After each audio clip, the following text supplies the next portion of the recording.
Hello everyone, my name is Sanidhya and we are going to demonstrate our 5G project for this semester. So we'll be talking about a project that addresses one of the most critical aspects of 5G network, which is handover optimization. So in 5G, handovers are basically the process where the edge devices, whether your smartphone or the switches, they switch between the cell tower and the antennas to maintain a seamless connection. Why this is important? It is important because 5G networks are designed to handle massive data rates, ultra low latency, and support for billion of connected devices. But improper handover management can lead to dropped calls, latency spikes, and reduced quality of service. So now let's move on to the project, and I'll just quickly go through what we have done.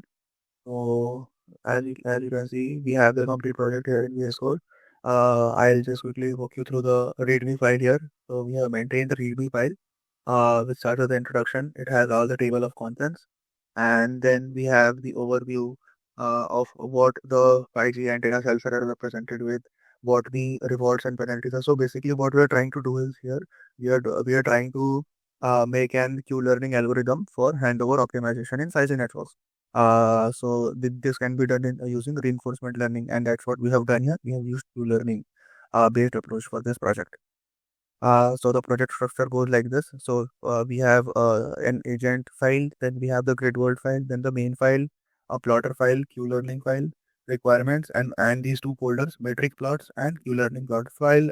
Explain you all the all the files of the course one by one. So we'll begin with the installation part. So this project is done in Python, right? So it requires Python 3.8 or a higher version, and the only required libraries are NumPy, Matplotlib, Gym, and Pyklet. So these are the four libraries which are required for this project. So if you want to, clone this project in your own device, then you can use the git clone and the repository URL. We'll provide the repository URL in the report as well as the on the video library, and then you go into the repository and you install all the requirements. After the requirements are installed, then you just run the name file, which is python main.py, and running the python main.py file will lead to all the plot and everything which we have put it. And if you want to compare it against a benchmark, so we have made a benchmark to learning algorithm. This is not for this handler optimization, it is for a basic, the mountain climbing task. So if you want to compare it, this handle automation with the benchmark task, then you can compare it as well. So these are the simple instructions which you can follow and you can replicate it on your own device. And these are explanation of what all the files are doing and everything. Now let's move on, and I'll quickly go through all the files one by one. So let's start with the gridworld.py. So what is this? So this gridworld.py is basically the environment where you would be working upon. So here the grid is basically a simplified model of a 5G network, where each cell would represent an associated anti-height, and the antennas here they are overlapping and overlapping in terms of the coverage areas, which simulate the real world 5G antenna, right?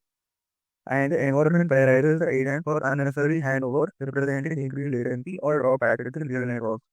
So, so, so the basic idea of the grid world is that it is simulating the real life 5G environment of antennas. So we have the grid world class, and then we have the init method. After that, these are few of the helper functions which would help you establish the environment. And after this, next we have the agent, right? So the agent is basically acting as the UE, the user equipment, right? So this equipment can be anything. It can be your phone, or it can be your computer, or it can be any of the edge devices. So this agent class which is there, so this agent class is basically it is simulating your UE, and the work of this UE is to navigate through the grid efficiently. So the grid which I talked about earlier, right? The grid which is representing of the cell tower. So the UE has to switch between the grid so as to ensure a smooth communication between two people who are communicating over the 5G network, right? And this agent over here, it uses the Q learning approach, which is definitely a type of reinforcement learning to make this switching possible. And for every state, and the state here refers to the position on the grid. So for every state, the agent would evaluate the actions. Actions are basically the antenna sizes, and based on some expected rewards, which we would be defining. So let's go through it. So we have the agent class, and these are the init function, then the antenna selection function, then we have the action selection function. So action selection is basically to which antenna it would go next if the action. Then we have the queue update function, then the model update function, and a few more functions to help the agent navigate. Okay, so these two functions are there. So with these two functions, we have our RL environment defined, we have our 5G environment defined, or 5G simulation defined. Now we'll move on and we'll move with the main.py file, right? So the main.py file is the main training file, right? And this training script runs the agent through multiple episodes to learn an optimal handover strategy. And over time, the agent would minimize the penalties. The penalties are basically the handover failures, and it would maximize the rewards, strong signal strength, and connectivity. So these are the rewards for the agent, and this would simulate how a real world system could learn and adapt to dynamic network conditions. So in the main file, we have integrated the UE in the 5G environment, in the 5G antenna environment, and we are doing the training work. And so the final training loop is here, so we can change it, and I'll show you how we can uh, train it. So we can actually define the number of episodes, how many episodes we want. Let's say I'll make it 6,000 episodes for training. So we'll run this code. So first of all, you have to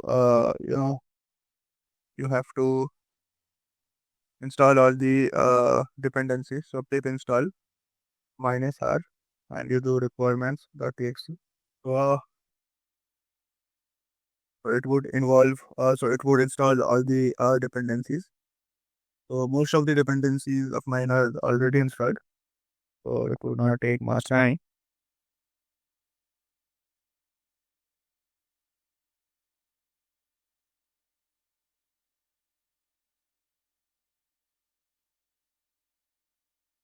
So we have four of the libraries, and all of the libraries are installed, I guess, now.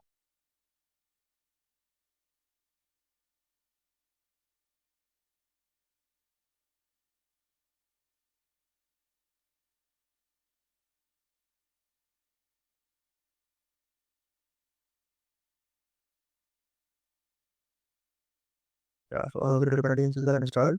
And once the dependencies are installed, you can manipulate the learning rate of the the handover policy and the gamma and the epsilon and the n value, and you can play along with the other parameters.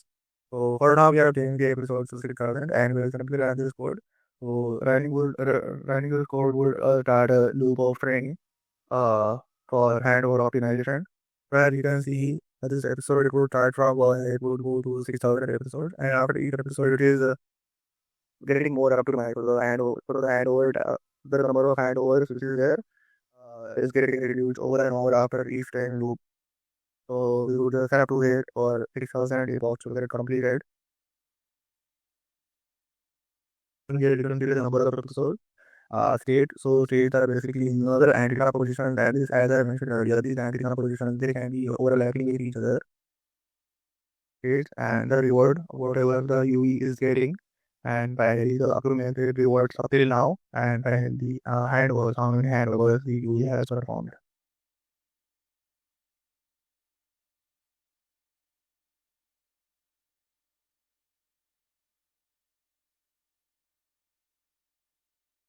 Yeah, so we have completed all 6,000 episodes, and after 6,000 episodes, we'll get a summary. So the average reward per episode came out to be around 57.54 for the UE. Uh, now let's move on to the next function. So the next okay. So when we run this code in this matrix plots folder, we would get multiple plots, right? So I'll go through all of the plot one by one. I'll explain to you what these plots mean, right? Basically, what we're doing is we have 6,000 epoch, right? So plotting a result for all of the 6,000 epoch would lead to matching of the plot. So what we have done, we have sampled 500 instances of the 600 episodes, and then we have plotted the results so that we get a clear picture. So the first graph which we would be talking about is the cumulative reward of episodes. And explaining what it means. So basically this law shows the cumulative reward selected by the agent over the 6,000 epochs. And here you can see a steady upward trend. This indicates that the agent is learning and it is improving over time. So we have stopped this agent after 6,000 epoch, right? But still, it has not completed spinning, and it could have been trained further. And the rewards in this context, they represent the overall performance of the agent, where higher rewards signify fewer unnecessary handovers in the UE and better connectivity maintenance. A consistent increase without major dips suggests that the Q learning algorithm successfully trains the agent to make optimal decisions in the patch environment. So we are done with this plot. Now we'll move on to the next plot. So this plot is about the cumulative success rate. So this plot tracks the cumulative success rates over all of the episodes. So success is likely defined, as reaching the goal state. The goal state is what? Goal state is maintaining the connectivity and with minimum penalties. Minimum penalties means minimum handovers. A linear increase in this plot. This indicates the and consistent improvement over time. So next plot which we have, it is the epsilon decay over the episodes. So here, at the start we can see that we have a higher epsilon value, and this higher epsilon value, it encourages the UE to explore the environment and try different actions and to gather the data about the state transitions and the rewards. And finally, over time, the epsilon decreases, and this shifts the agent's behavior towards exploitation, using the knowledge it has gained to make the optimal call. And this rapid decay, which you can see here at the start, and this rapid decay uh, early in the training loop reflects aggressive exploitation, ensuring that the agent learns efficiently uh, prior to setting a policy. So next we have this handover versus episodes. So here on the y-axis we have the number of handovers, and on the x-axis we have the number of episodes. So here are the fluctuations, which you can see the fluctuations indicate varying environmental challenges and the agent's adaptive strategies. A downward trend, in general, you can see a downward trend in number of handovers, right? So a downward trend indicates that the agent learns to minimize unnecessary handovers, and these peaks, which you can see, the peaks in these handovers represent exploration phases where the viewer is trying to learn more about the environment whenever possible. So this is about the handover versus episodes. Next, we have histogram of the handovers. Correct. So here, this histogram, we have a constant concentration of lower handover counts, and this means that the agent has learned to minimize the handovers effectively. A smaller frequency of these higher counts indicate that challenging scenarios occur less often as the agents become more proficient. So next, we have the rewards versus episodes graph, right? So here the bold blue lines represents the rewards per episode, and the orange line, which is there, the orange dotted line, this represents the moving average of rewards with a window size of 10, right? So here we can make out two things. The first thing is that the high variability in early episode, this basically reflects the agent's exploration phase, where rewards fluctuate as it tries different strategies, and the moving average, this smooths out short-term fluctuations, and this eventually, highlights the long-term trends in the agent's performance. And lastly, we have the steps taken per episode. So here also the fluctuations in step counts indicate, varying levels of difficulty in navigating the antennas. So now we are done with all the episodes. So basically we had this plotter functions. So when we ran this main file, all of the results, it went to this plotter function, and this plotter function, it analyzed everything, and it gave you all of these seven graphs. And now we'll move on to this Q-learning benchmark. So this is basically a benchmark for Q-learning algorithm, and we can compare hand-over optimization algorithm which we have made in comparison with this benchmark, just to see the results. So here we can change the number of the number of episodes we want. So let's fix the number of episodes the same as we fixed that, which is 6,000, and then we'll run this code qlearning.py. So as you can see, the code has begun its execution, and it will run till 6,000 epochs. So we would have to wait till 6,000 epochs. So why this benchmark code is important? So this benchmark code is important because we're using this benchmark, we can validate our approach. We can compare the performance of the model to the classical learning task. and this would eventually, it would highlight the unique challenges with poses out in terms of 5G technology. So we have completed these 6,000 epochs, and now inside this learning plots, we'll get this plot, and we can see this plot. And here on the y-axis, we can see the total reward per 100 episode which is in blocked. And on the x-axis, we have the episode. So as we can see, the rewards are increasing, right? So this is in minus. So we can see that we have a general trend of the rewards decreasing, and the same trend we saw in the case of handover optimization, which we made in 5G. So a similar trend is shown. And if you run it for a larger number of epochs, for example, let's say 25,000 or 30,000 rounds, then we would have got a more significant trend. But since that would take a lot of time, so just for the demonstration, I have shown you 6,000 episode. So this is it about the project, and we have a README file over here. So if anyone is stuck, so they can refer to this README file. And finally, I would like to talk about the responsibilities each of the team members have made in making the target project. So our team members, okay. So our team members are these five. So first of all, Shivang. So Shivang Bhargava, he contributed and he implemented the grid world. So grid world is basically the environment, the antenna environment. So he implemented and fine tuned the grid world.py script, which is used to model the 5G grid environment. And he also defined the antenna placements, the signal coverage, penalties for the handovers, and rewards for the optimal behavior. And next, we have next team member we have Sanidhya, and Sanidhya helped in working me. I made this agent class. So this agent class is basically the UI, the user equipment which we are having, and this user equipment would be interacting in with the environment, and using an optimized approach, it would minimize the number of handovers. So my main task was basically this. I implemented this agent .py script using the Q-learning algorithm for handover optimization, and I also developed functions for action selection, the antenna selection, and the Q value updates and epsilon decay. And I integrated, and finally we have this main.py. So this main.py was developed by Samanway Maji, and his main task was to integrate the environment with the user equipment and define the training loop and develop and manage this main.py script to set up the environment and the agent for training. Handle the training loop. Metrics like rewards, handovers, and steps per episodes were defined by him. And he also integrated the epsilon decay and logic to ensure smooth progression from exploration to exploitation.